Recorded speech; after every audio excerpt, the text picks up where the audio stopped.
Hello and welcome to my 4-week, 29-day, practically 1-month post-ALIF update. You might not hear it right now, but there are construction workers across the street doing construction work, and sometimes they'll be playing their music. So you might hear some music that is not music that I would play. I like better music. Anyway, it is presently like 70 degrees outside, so 2 weeks ago I was filming and it was like super duper cold. Now it's temperate. Just like Atlanta to be that way. Anyway, you might tell I'm a little bit low energy. Yesterday, I kind of just accidentally had the most active day I've ever had since surgery. I drove a cumulative 3 hours throughout the day.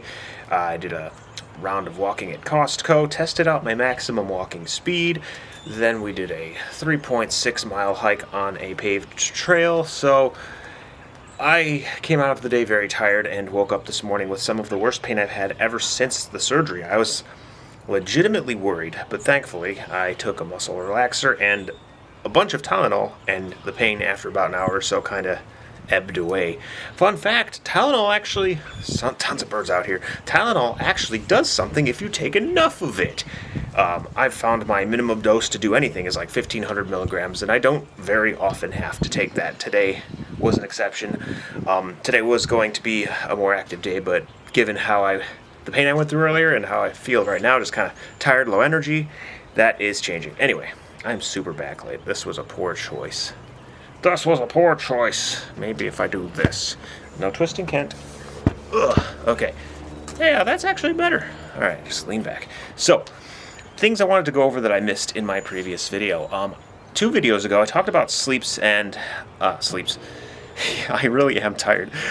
Sleep and how it was not going my way. I was actually able to solve that problem when I got my staples out. My physician's assistant was like, I told her about it, and she's like, well, have you been taking your muscle relaxer, the diazepam? I was like, no, I'm not in pain anymore, and I don't feel tight, so I stopped taking it. And she's like, I want you to start taking that again, because yes, even though on the prescription bottle it says to stop muscle spasms, it's doing a whole lot more, and it's helping with all the muscles to relax, even because they've been in a contracted state my whole life. And so with that reframing, she prescribed me a weaker muscle relaxer, methylcarbamol, and told me to ease off the diazepam. However, I learned that diazepam is powerful stuff. During my first week after surgery, I didn't notice it at all because I was taking it in tandem with oxycodone and moving at the same time, but that very day I took it and it knocked me the heck out. So for a week and a half thereafter, I was using it as a sleep aid. I would take it and my body would just go down and I would be able to fall asleep.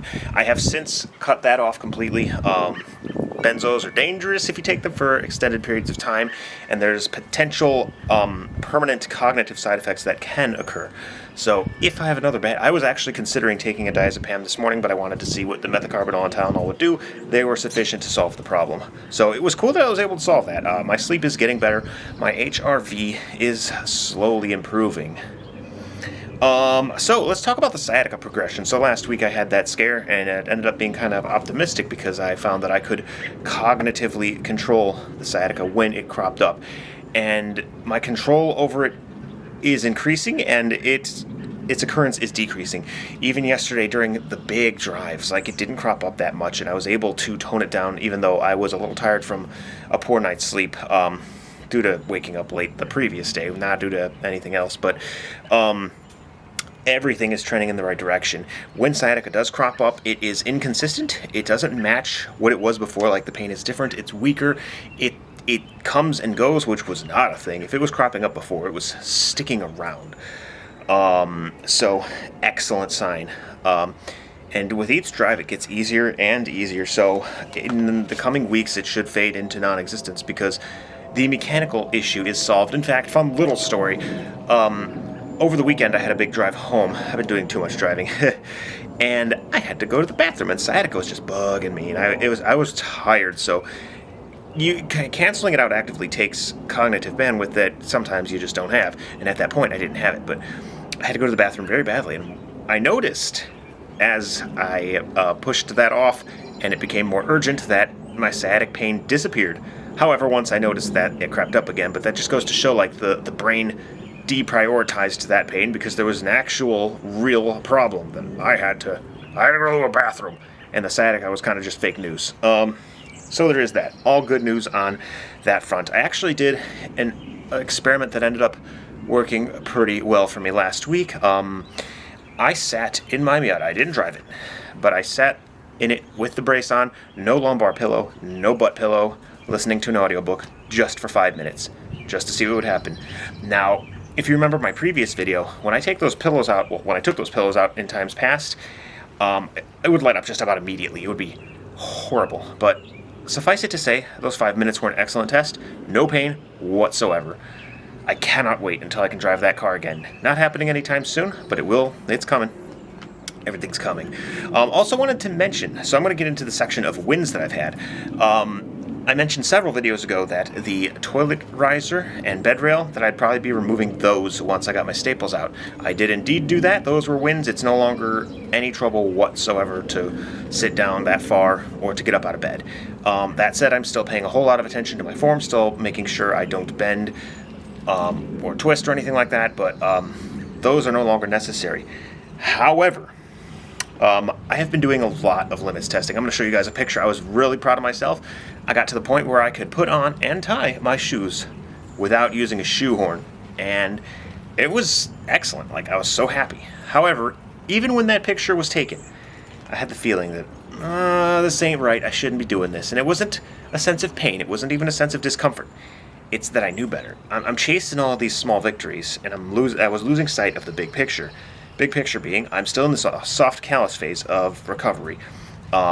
Little bends, little twists, little movements that I might not be able to consciously account for could be happening when I'm trying to get these small victories. So I reflected on this a bit, and I decided to take a step back. I was definitely, probably. Clearly, I feel like I was lifting more than I should have been. I was probably bending more than I should have been, and just experimenting too much. So I'm using the shoehorn again, even though I don't know if I necessarily need to. Keeping my shoes tied. I have to protect the fusion. That's the most important part. These little victories are short-term dopamine hits, but the fusion is lifelong.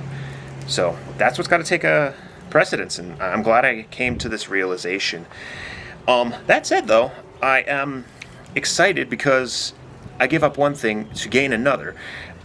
Walking on the Silver Comet, while lovely, is boring, and I learned last weekend, while I walked an uneven path with roots and dirt and all sorts of crap, that that was the exact stimulus I need. So I'm going to increase the amount of technical walking I do. I was going to do it today, but I'm not up to it today. I'm going to do it tomorrow. I'm going to go up Kennesaw Mountain, which is a pretty technical path, but the wonderful thing about it is, like yesterday, I probably walked like 9 miles. Kennesaw Mountain, up and down, 1 mile each way. So it's going to be challenging. It's going to keep me engaged, which is important for form, core activation, all of that. And it's not super long. So I'm trading volume in for quality and engagement. I think at this point in recovery, that's exactly what I need. It's going to help me for when PT starts. So, speaking of, we're 16 days out from when I get to return to work. 15 days from now, I will have my doctor's appointment where they're going to give me full release to work. They're finally... I promised you guys medical pictures. I was unable to get them, as is expected with people in the medical field. They got a lot on their plate, so I don't blame them or anything, but they didn't have the pictures. After week 6, I should. But 15 days from now, they're going to release me for full duty. They're going to show me my x-rays. I'm going to get to see it all. And the brace that I'm still wearing, you can see the brace right here. Yep. They will tell me I don't need it anymore. That said, I'm not simultaneously going to take on the rigors of work and not wear my brace, so my intention, with the advisement of my doctor friend, which was absolutely brilliant of her, was to just wean off of it. When I'm doing cognitively intensive tasks, when I'm working, wear it. When I don't have to think, if I'm at home on a weekend or just walking from place to place, take it off. And over time, just increase the amount of time I'm not wearing it. I think that's a fantastic way to go about it. So, in terms of recovery, Phase 2 is still a thing. After week 6, we're going to still be in Phase 2, but it's essentially Phase 2.5, because this is where recovery starts to get interesting, because I will be in the hard callus phase. Like, there will actually be a measurable amount of bone covering my titanium cage. It's crappy woven bone. It's not strong bone. It can easily be messed up, and it's not strong at all. The hardware in my back is still doing most of the work, but it's progress. Most is important because that little bit of bone is actually going to share some load, and it will be the point at which I transition to being able to do PT. I'm excited to email my PT who helped me in times past to see if he wants to take me on for months to rebuild me from scratch. So we'll see how that goes. Phase 3 is officially going to start on April 12th. That is 3 months after my surgery date, 90 days, and it will be when I enter, when essentially my risk profile drops immensely, and I actually will start to be able to lift weights again and not have to worry about every bend, twist, lift, etc. Like, at 3 months, that's when there's enough bone there to account for any stupid small mistakes I would make, and it would take something pretty big to mess things up at that point. It's not impossible, but it's improbable. So that's when phase 3 starts. I'm really excited to announce I'm going to run a 5K in May. Now, run is the incorrect word there. I'm going to participate in my first 5K since surgery on May 2nd, Saturday. It will be run-walk, mostly walk, I'm sure, and the run will be jogging. I will have only had about 10 days since phase 3 started to begin running again, so I'm sure running is still going to feel alien and weird, and it will tire me the heck out, but if I can run for like 60 to 90 second segments and walk the rest, that's a win in my book. So yeah, that's all my notes. That's pretty much all I had. Another longer video.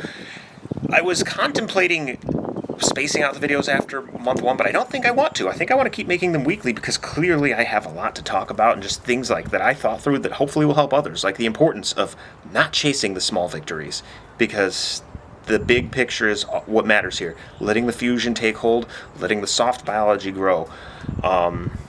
Yeah, not excited to go back to work, very excited to start PT, and I'm just glad I'm cognizant enough to know when to apply the brakes, take a step back, and adjust what I'm doing. So yeah, that's all I got. Thank y'all for being here. I've seen the appreciation y'all have for me posting videos of any sort, and I'm gonna keep doing it. So we'll talk to you again next week, and I don't think I actually forgot anything this time. Yeah. All right. Bye, y'all.